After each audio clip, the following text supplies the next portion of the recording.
Shabbat Shalom Mevorach. Nous sommes parashat Emor, Perek Gimel de Pirkei Avot. Cette fois-ci, nous allons parler de la parasha.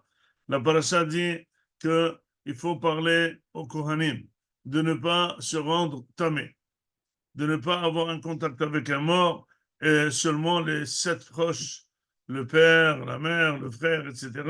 Mais sinon, il n'a pas le droit de toucher un mort, il doit rester tahor.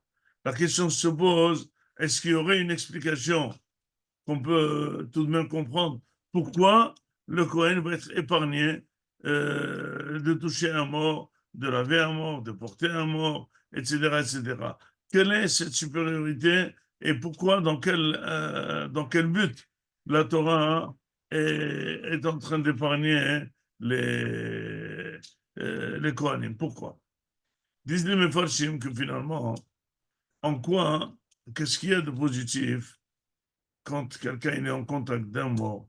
Obligatoirement, la personne, elle est un petit peu brisée et finalement, elle a plus tendance à faire des mitzvot et une tendance de ne pas faire les avéros. Ça, c'est clair. Et finalement, le Kohen Gadol, en lui-même, il devrait, en principe, à la limite, habiter au cimetière pour être toujours réveillé, puisque le summum de l'Aïrat Shamaim, de la crainte d'Hachem, c'est le Kohen Gadol. C'est lui notre représentant au meilleur moment d'avoir la bracha de Kippour quand il rentre à l'Ifna et Vilifnim. Et là, il est obligé d'être super concentré. Et si jamais il a une pensée qui n'est pas bien placée, il peut détruire le monde entier. Donc finalement, c'est le Kohen qu'on devrait envoyer au cimetière travailler avec les morts. Comme ça, il est brisé et il est toujours Yerei Shamayim. Celui qui travaille dans ces endroits, il est toujours cassé, il n'a pas tellement de grandes envies de faire des folies. Donc pourquoi le Kohen devrait être épargné?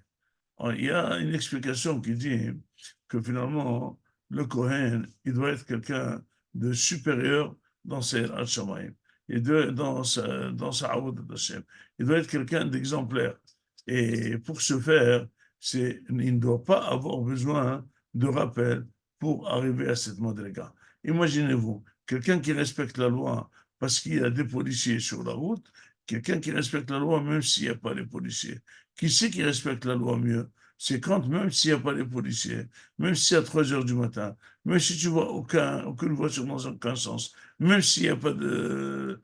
Personne ne peut t'attraper, tu t'arrêtes au feu et tu attends tout seul jusqu'à ce que le feu change, passe du rouge au vert. Pourquoi? Eh bien, tout simplement parce que je respecte. Dit le Kohen Gadol, il ne devrait pas avoir de rappel du tout pour être bien. Il doit être bien de haut niveau. Et c'est pour ça que quelque chose de très bas à souligner, on ne voit pas tellement les grands rabbinim dans les enterrements. On ne les voit pas tellement. Ils ne sont pas là, ils viennent après peut-être faire le Niham Avelim, ils redescendent, mais ils ne sont pas là. Pourquoi? Parce que ceux qui sont vraiment à un niveau fort d'étude de la Torah et de Avodat Hashem, eh bien, ils n'ont pas besoin de cette situation. Par contre, les gens simples, il y en a à gogo, ils sont là et tout, et ils sont cassés, et ils sont brisés, tu vois, c'est pas vrai, voilà ce qui se passe dans la guerre, voilà ce qui se passe dans le téléphone, il parle. Ça les casse, ça les brise. C'est ça le but de la paracha. Que les Kohanim, ils devraient être bien, ne pas avoir besoin de rappel. Ça qu'on raconte une histoire que le Hazon Ish n'est jamais allé, presque jamais, dans une levaya. Jamais il n'était au cimetière. On n'a jamais compris, mais très, très rarement, ça n'existait pas. Il reste à la maison, il ne bouge pas. Une fois, hein, on l'a vu dans un enterrement, et là, il était là, de bout à bout. Entièrement, il n'a pas bougé, le Hazon Ish de là-bas. Il a écouté les drachot, il a fait une dracha, il a accompagné le mort à la tombe, il est revenu, il n'a pas bougé. Quelqu'un qui connaissait très bien le Hazon Ish a trouvé ça étrange, puisqu'il n'est jamais venu. Il a dit, le Rav, mais qu'est-ce qui se passe aujourd'hui? Pourquoi hein, tu as changé de méthode? Il lui a dit, mais aujourd'hui, c'est le l'éveil d'un grand sadique. Ça veut être un grand tzaddik. C'est pour ça que je suis venu. Il dit, quel grand tzaddik? C'était un imprimeur. Il a dit, oui. Elle a dit, c'est un grand tzaddik, tu ne connais pas son histoire. Il dit, c'est quoi son histoire, Rav, je peux savoir? Il dit, oui. Il dit, ce monsieur, il était imprimeur à Bnei Brak, c'était le seul imprimeur. Il était submergé de travail. Il travaillait à merveille.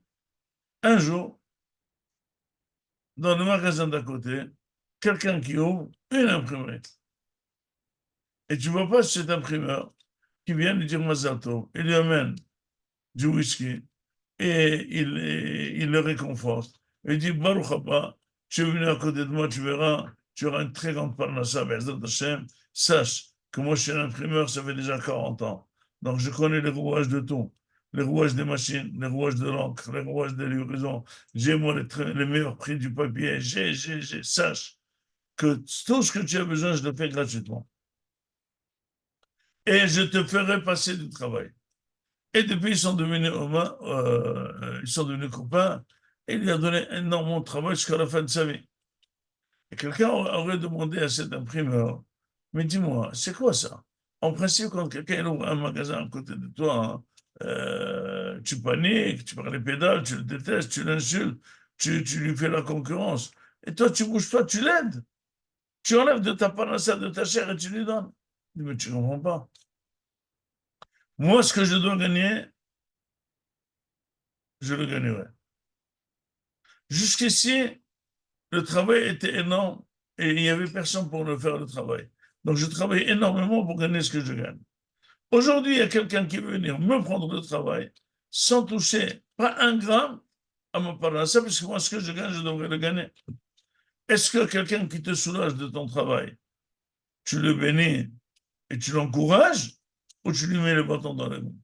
Et tu l'encourages. Dis, mais c'est ce que j'ai fait. Je l'ai encouragé. Hachem, il donne à tout le monde. Donc, pour dire que finalement, le Hazon Ish a trouvé ce comportement, c'est Gdol Ador, c'est-à-dire Olam. C'est bien beau de prier et d'étudier la Torah. Mais il faut, une fois que tu arrives aux actes, tu saches vraiment faire les bons actes.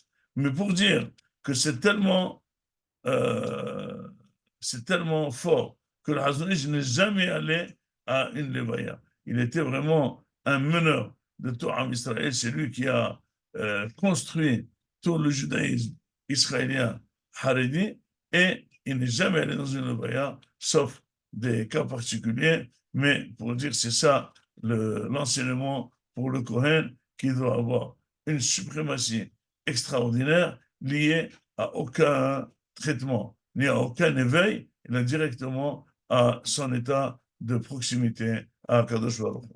Shabbat Shalom, on me voilà.